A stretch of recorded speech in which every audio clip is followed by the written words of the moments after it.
اور مسجد سے باہر نکلنے سے قبل ٹوپی اتار کے مسجد میں چھوڑ آتے ہیں، شاید ہم نماز بھی مسجد میں چھوڑ آتے ہیں۔ ہم بازار میں اور طرح کے مسلمان ہوتے ہیں، مسجد میں اور طرح کے مسلمان ہوتے ہیں، دکان پہ اور طرح کے مسلمان ہوتے ہیں، مسجد میں اور طرح کے مسلمان ہوتے ہیں، جنازے میں اور طرح کے مسلمان ہوتے ہیں، شادی کے موقع پر اور طرح کے مسلمان ہوتے ہیں۔ ہمارے رویے بڑے عجیب ہیں۔ فرمایا فویل للمصلین الذین هم عن صلاتهم ساہون، سو خرابی ہے ان نمازیوں کے لیے جو اپنی نماز سے ہی آگاہ نہیں ہے۔ ان کی نماز نے انہیں سبق کیا دیا، ان کی نماز نے انہیں پڑھایا کیا؟ تو جب یہ کہہ دیا سبحان ربی الاعلی تو پھر اکڑ کے چلنے کا جواز ہی باقی نہیں رہا۔ جب اپنی پیشانی اپنی ناک رگڑ کے کہا سبحان ربی الاعلی تو پھر سینہ تان کے چلنے کا جواز باقی نہیں رہتا۔ تو اگر سجدے کے باوجود بھی کوئی چھاتی تان کے چلتا ہے، اس کو دولت کا غرور ہے، اس کو جوانی کا ناز ہے، اس کو اقتدار کا نشہ ہے، تو سمجھ لو اس نے سجدہ کیا ہی نہیں ہے۔ جب پیشانی رگڑ کے یہ کہہ دیا سبحان ربی الاعلی تو پھر ساری رعونت، سارا تکبر مٹی میں مل گیا۔ مالک جب تو اعلیٰ ہے تو میں اعلیٰ کیسے ہو سکتا ہوں؟ تو اپنے عجز کا اعلان کیا اور اللہ تعالیٰ کی الوہیت کا، اس کی شان کا، اس کی عظمتوں کا اعلان کیا۔ یہ جو ہم لفظ بولتے ہیں، مختلف مواقع پہ ہمیں جو لفظ بولنے کی تعلیم دی گئی ہے، یہ محض کوئی ایسا نہیں ہے کہ اتفاقیہ جو زبان پہ آیا تو وہ بول دیا گیا، بلکہ ان لفظوں کے پیچھے ایک چھپا ہوا فلسفہ ہے۔ مثال کے طور پہ ہم پہاڑ کو دیکھتے ہیں تو ہمیں حکم ہے کہ بولو اللہ اکبر، سمندر کو دیکھو تو کہو اللہ اکبر، لیکن پھول کو دیکھو تو کہو سبحان اللہ۔ پھول کو دیکھ کر کے اللہ اکبر کیوں نہیں کہہ لیتے، اور پہاڑ کو دیکھ کے سبحان اللہ کیوں نہیں کہہ لیتے؟ ہمیں یہ حکم ہے جب سیڑھیاں چڑھتے ہو تو اللہ اکبر کہتے ہو، اور جب آپ کسی خوبصورت چیز کو دیکھتے ہو تو سبحان اللہ پکار اٹھتے ہو۔ تو اس کے برعکس بھی تو ہو سکتا ہے، سبحان اللہ بھی تو اسی کے نام کا وظیفہ ہے اور اللہ اکبر بھی تو اسی کے نام کا وظیفہ ہے۔ پہاڑ کو دیکھ کے سبحان اللہ کہہ لیا کرو اور پھولوں کو دیکھ کے اللہ اکبر کہہ لیا کرو، لیکن ایسا نہیں ہے۔ کیوں؟ اس لیے کہ جب پھولوں کو دیکھا، اس کی لطافت، اس کی خوشبو، رنگوں کی مینا کاری اور اس کے وجود میں بسی ہوئی خوشبو جب دیکھا تو دل اس کی طرف الجھنے لگا، اتنا خوبصورت، تو زبان پہ سبحان اللہ، میرا اللہ پاک ہے۔ اور جب پہاڑ کو دیکھا، اس کی ہیبت اتنا بڑا، تو دل میں اس کی بڑائی اور عظمت بیٹھنے لگی، اتنا بڑا، تو کہا اب بول اللہ اکبر۔ یہ پہاڑ بڑا نہیں، میرا اللہ سب سے بڑا ہے جس نے اس کو پیدا کیا۔ سمندر کو دیکھا تو تا حد نظر پھیلا ہوا سمندر دیکھا تو اس کی ہیبت، اس کا رعب دل میں بیٹھنے لگا، اتنا بڑا سمندر، تو فوراً بولا اللہ اکبر، یہ کیا ہے، میرا اللہ سب سے بڑا ہے۔ تو پھول کو دیکھ کر کے سبحان اللہ کہا اور سمندر اور پہاڑ کو دیکھ کے اللہ اکبر کہا۔ تو جو ہم لفظ بولتے ہیں اس کے پیچھے ایک فلسفہ ہوتا ہے۔ تو جب پیشانی سجدے میں رکھی، جب اللہ کے حضور سجدہ ریز ہوئے، تو اس وقت اپنی پیشانی اور ناک رگڑ رہے ہیں لیکن زبان سے بول رہے ہیں سبحان ربی الاعلی۔ اس کی الوہیت کا اقرار ہے کہ وہ سب سے اعلیٰ ہے، سب سے بالا ہے، شان والا ہے۔ تو اگر سجدے کی حقیقت کو کوئی پا گیا تو پھر سجدے سے سر اٹھا کر کے وہ اکڑ کے چل ہی نہیں سکتا ہے۔ اور اگر کوئی سجدے کے باوجود بھی اکڑ کے چلتا ہے، سجدے اس کے تکبر کو مات نہیں دیتے، سجدے اس کے غرور کو توڑتے نہیں ہیں، سجدے اس کی رعونت کا خاتمہ نہیں کرتے، تو وہ ٹکرے مار کے آیا ہے، اس نے حقیقت میں سجدہ کیا ہی نہیں ہے۔ تو اگر سجدہ کر لیا ہے تو طبیعت میں عجز پیدا ہوگا، طبیعت میں جو ہے وہ انکساری پیدا ہوگی۔ اللہ ہمیں حقیقت کا سجدہ نصیب فرمائے۔ تو کہا سبح اسم ربک الاعلی، اپنے رب کے نام کی تسبیح بولیے جو اعلیٰ ہے۔ آگے فرمایا الذی خلق، وہ اعلیٰ بھی ہے اور اس نے پوری مخلوقات کو پیدا بھی کیا ہے، تخلیق بھی کیا ہے۔ اے ساجد، اللہ کے حضور پیشانی جھکانے والے، تیرے اوپر اللہ کا حق ہے کہ تو اس کے حضور پیشانی جھکائے۔ اس لیے کہ وہ تیرا خالق لگتا ہے. دیکھ تیرا اس کا رشتہ کتنا گوڑا ہے، کتنا گہرا رشتہ ہے کہ اس نے تجھے خلق کیا ہے. دیکھیے ماں کے حقوق جو اولاد پر ہیں، باپ کے حقوق جو اولاد پر ہیں، دنیا کے کسی ترازو پہ ماں کے حق تولے نہیں جا سکتے. ماں کے پیار کا وزن نہیں ہو سکتا. اولاد کے لیے اس کو جو محبت ہے، جو محبت کی بے تابیاں ہیں، جو تڑپتی ہوئی ممتا ہے، اس کا نعم البدل کیا بدل بھی موجود نہیں ہے. ماں جب بولتی ہے تو اس کے لہجے میں جبریل بولتا ہے. ماں جب مسکراتی ہے تو لگتا ہے جنت کی ساری کلیاں کھل اٹھی. اللہ نے اس کے لہجے میں وہ درک رکھا، وہ درد رکھا، وہ مٹھاس رکھی، وہ چاشنی رکھی. اور اولاد کے لیے اس کے سینے میں احساس کا جو جہاں آباد ہے، اس کی کوئی مثال ہی نہیں ہے. ایک شاعر ہوا ہے تابش، اس کا انداز دیکھیے. ایک مدت سے میری ماں نہیں سوئی تابش، ایک مدت سے میری ماں نہیں سوئی تابش.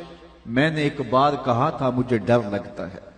کہا ایک بار بچپن میں میرے منہ سے نکلا تھا، امی مجھے رات کو ڈر لگتا ہے.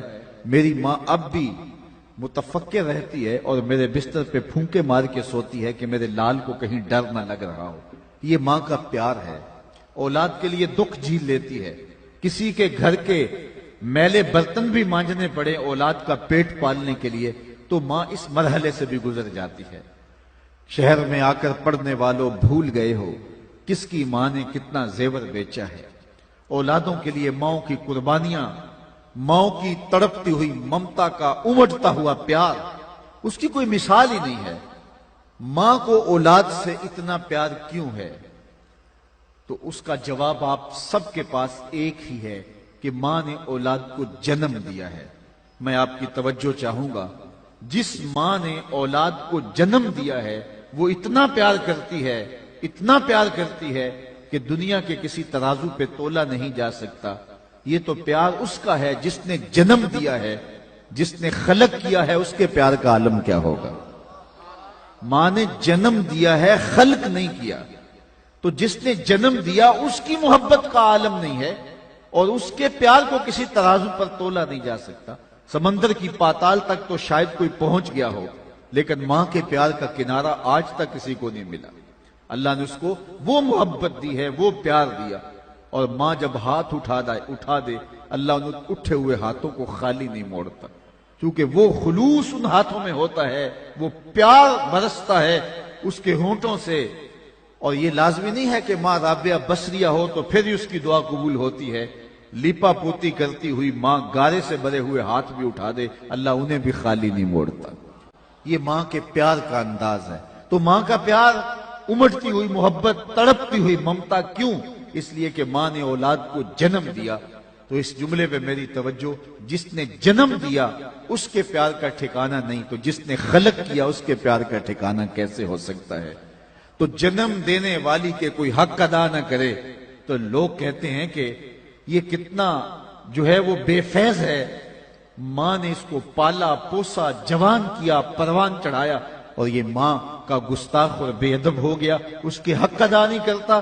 تو کوئی ماں کے حق ادا نہ کرے تو نالائق ہوتا ہے، تو کوئی مالک کے حق ادا نہ کرے تو اس کے حضور اپنی نیاز مندی پیش نہ کرے. تو کہا کہ تو جو اس کی تسبیح بول رہا ہے کوئی تو احسان نہیں کر رہا. فرمایا بلکہ اللہ ذی خالق کا، تو کیوں تسبیح نہیں اس کی بولے گا؟ وہ تیرا خالق لگتا ہے. دیکھ تیرا اس کا رشتہ کتنا گوڑا ہے، اس نے تجھے پیدا کیا ہے. اللہ ذی خالق کا فسوا کا فعدلک فی ای صورت ما شاء رکبک. ایک دوسرے مقام پہ فرمایا یا ایھا الانسان ما غرک بربک الکریم. اے انسان تجھے کریم رب کی دہلیز سے کس نے واپس کر دیا؟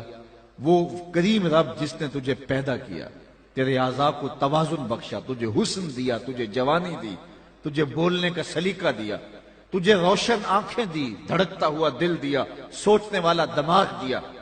اس کی ناشکری کرتا ہے جس نے تجھے اتنا نوازا، اتنی کرم نوازیوں کا می تیرے اوپر مسلسل برس رہا ہے. آج بھی ایک ایک سانس کا تو محتاج ہے، ایک ایک سانس کے لیے اس مالک کی دہلیز کا. تو اس کی دہلیز چھوڑ گیا ہے. لیکن مالک کی کرم نوازیاں دیکھیے، ایسے باغی اور سرکش کو اس کی رحمتیں آواز دے کے کیا کہہ رہی ہیں؟ یا ایھا الانسان ما غرک بربک الکریم، او بھاگنے والے آجا پلٹ کے، تیرا رب بڑا ہی کریم ہے۔ اللہ اکبر۔ مجھے بتاؤ کبھی بھاگنے والے کو کوئی یوں بھی آواز دیتا ہے؟ وہ کبھی آپ نے دیکھا ہو کوئی نالائق اور نکما بچہ گھر چھوڑ کے بھاگ گیا ہو؟ وہ تو کسی ہوٹل میں برتن مانج کر کے اپنے پیٹ کی آگ بجھا رہا ہوتا، لیکن باپ کے حلق سے نیچے لقمہ نہیں اترتا، ماں کی نیند اڑ جاتی ہے۔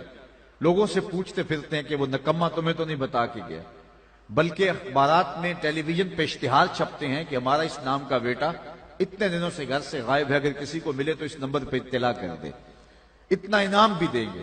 نیچے لکھا ہوتا ہے نوٹ، اگر وہ خود پڑھ رہا ہو تو واپس آ جائے، اسے کچھ نہیں کہا جائے گا۔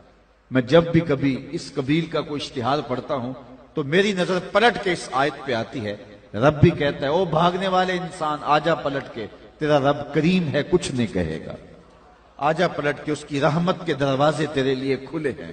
وہ تیرا خالق لگتا ہے، دیکھ کتنا گوڑا رشتہ ہے تیرا۔ ماں نے جنم دیا ہے، خلق نہیں کیا۔ جنم دینے والی کا پیار اللہ اکبر کسی ترازو پہ نہیں تولا جا سکتا، تو جو خالق ہے اس کے پیار کا عالم کیا ہوگا۔ سبح اسم ربک الاعلی الذی خلق فسوی، وہ رب جس نے تخلیق بھی کیا اور تسویہ بھی کیا، تیرے اعضاء کو حسن بھی دیا، تیرے اعضاء کو توازن بھی دیا۔ دو آنکھوں میں ایک آنکھ کا سائز چھوٹا کر دیا جاتا، خوبصورت آنکھیں، چمکتا چہرہ، روشن پیشانی، پیوستہ ابرو، گلابی ہونٹ، چمکتا رنگ، لیکن دو آنکھوں میں ایک آنکھ کا سائز چھوٹا ہوتا تو بتا کتنا عجیب لگتا۔ دو ٹانگوں میں ایک ٹانگ کا سائز چھوٹا کر دیا جاتا تو 6 فٹ کا جوان لیکن چلتا تو لنگڑا کے چلتا، تیرا سارا حسن زائل ہو جاتا۔ اچھا تجھے آنکھیں بھی دی، کان بھی دیے، بولتی زبان بھی دی، تجھے ہاتھ بھی دیے، تجھے ٹانگیں بھی دی، دیگر اعضائے بدنیاں بھی درست، لیکن دماغ کے تھوڑے سے پرزے ڈھیلے کر دیے جاتے تو 6 فٹ کا جوان، خوبصورت جوان رانا، لیکن گھر کا ایڈریس پیچھے قمیص پہ لکھا ہوتا کہ کسی کو ملے تو اس ایڈریس پہ پہنچا دے۔ اے انسان دیکھ، اس نے صرف تخلیق ہی نہیں کیا فسوا، بلکہ تسویہ بھی کیا ہے۔ تیری آنکھوں میں چمک بھی رکھی ہے، تیرے کانوں میں شنوائی بھی رکھی ہے، تجھے بولتی زبان بھی دی ہے، تیری ٹانگوں کو بھی توازن دیا، تیری آنکھوں کو بھی توازن دیا، تیرے ہاتھوں کو بھی جمال دیا، اور تجھے سوچنے والا دماغ دیا، تجھے ہوا سے خمسہ دیے، تجھے زندگی کا حسن دیا۔ سبح اسم ربک الاعلی الذی خلق فسوی والذی قدر فہدی، ہر شے کو ایک اندازے کے مطابق اس نے جو ہے وہ اس کا وہ اندازہ رکھا اور اس کی تخلیق کی، اور پھر آگے ارشاد فرمایا فہدا، اور پھر اس کو ہدایت بھی عطا کی۔ یہ جبلی ہدایت ہے، فطری ہدایت ہے، اس کو ہدایت کے نور سے محروم نہیں رکھا، بلکہ انسان تو انسان رہا۔ یہ ہدایت کا چراغاں، یہ جو جبلی اور فطری ہدایت ہے، حضرت انسان کو تو دی گئی ہے، کچھ چیزیں تو دنیا پہ آ کے سیکھتا ہے۔ آنکھیں دی گئی ہیں، پہچانتا نہیں ہے، ہاتھ دیے گئے ہیں، پکڑ نہیں سکتا، ٹانگیں ہیں، چل نہیں سکتا، زبان ہے، بول نہیں سکتا، سنتا ہے، سمجھتا نہیں، یہ سب کچھ یہاں آ کے سیکھتا ہے۔ لیکن ماں کی چھاتی سے دودھ کیسے نچوڑنا ہے، یہ ماں کے پیٹ سے سیکھ کے آتا ہے۔ یہ وہ فطری ہدایت ہے، اور یہ ہدایت حضرت انسان کو تو اللہ نے دی ہی دی، یہ جانوروں کو بھی دی ہے۔ یہ آپ جانتے ہوں گے کہ جب مرغی کڑک بیٹھ جائے اور احتجاج کرے کہ میں اب انڈے نہیں دوں گی بلکہ میرے نیچے انڈے ڈالو، تو مرغی کے نیچے انڈے ڈال دیے جاتے ہیں اور وہ بچے نکالتی ہے۔ اور آپ جانتے ہیں کہ بطخ کڑک نہیں بیٹھتی، بطخ چونکہ پانی کے بغیر رہ نہیں سکتی اور انڈوں کو سینچنے کے لیے سینے کی بھرپور حرارت اور گرمی انڈوں تک مبذول کرنا ہوتی ہے، اور یہ بطخ کے بس کا اس لیے روگ نہیں کہ وہ پانی کے بغیر گزارا نہیں کر سکتی، تو بطخ کے بچے نکالنے کے لیے بھی انڈے مرغی کے نیچے ہی ڈالے جاتے ہیں۔ اب مرغی اپنے سینے کی بھرپور توجہ ان انڈوں پہ مبذول کر رہی ہے۔ 21 دن کے بعد ان مردہ انڈوں میں آثار زندگی نمایاں ہو جاتے ہیں۔ یہاں ایک جملہ رک کے کہوں گا، اور وہ یہ کہ ایک مرغی اپنے سینے کی توجہ مردہ انڈوں پہ مبذول کرے تو ان مردہ انڈوں میں آثار زندگی نمودار ہو جاتے ہیں، اور اگر ایک شیخ کامل اپنے مرید کے بیضہ دل پہ توجہ دے تو وہاں آثار حیات کیوں نمودار نہیں ہو سکتے؟ اب 21 دن کے بعد انڈے جب ٹوٹے پھٹے تو جو نتیجہ تھا وہ بالکل فطرت کے مطابق نکلا. بطخ کے انڈوں سے بطخ کے بچے اور مرغی کے انڈوں سے مرغی کے بچے. بطخ کے بچوں نے اپنی ماں نہیں دیکھی. جو سیکھنا ہے سمجھنا ہے وہ مرغی سے سیکھنا ہے. گھر والوں نے مرغی اور اس کے بچوں کو کوئی 2 4 5 دن تو گھر سے باہر نہیں جانے دیا. بچے ابھی چھوٹے ہیں, کوا مضبوط نہیں ہوئے, کوئی کوا اچک کے نہ لے جائے, کوئی گرج نہ اٹھا لے, کوئی بلی نہ پکڑ لے.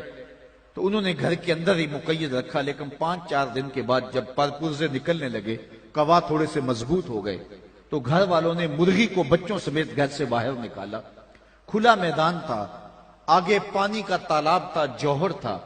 جب جوہر کنارے پہنچے تو بطخ کے بچوں نے نہ آؤ دیکھا نہ تاؤ, چھلانگ لگائی اور پانی میں تیرنے لگے. مرغی کے بچے اپنے ہمجولیوں کو اپنی آنکھوں کے سامنے پانی میں چھلانگیں لگاتے ہوئے دیکھنے کے باوجود آگے بڑھنے کی ہمت نہیں کر رہے. بطخ کے بچوں نے اپنی ماں دیکھی نہیں, مرغی نے ان کو یہ بتایا نہیں. بطخ کے بچوں کو کیسے پتا چلا کہ یہ ہمارا بازیچہ ہے, یہ کھیلنے کی جگہ ہے؟ اور مرغی کے بچوں کے قدم کس نے باندھ لیے کہ تم چھلانگ لگاؤ گے تو ڈوب مرو گے؟ والذی قدر فہدی, وہ رب ہے جس نے ہر شے کے سینے کے اندر ہدایت کے چراغ روشن کیے ہیں.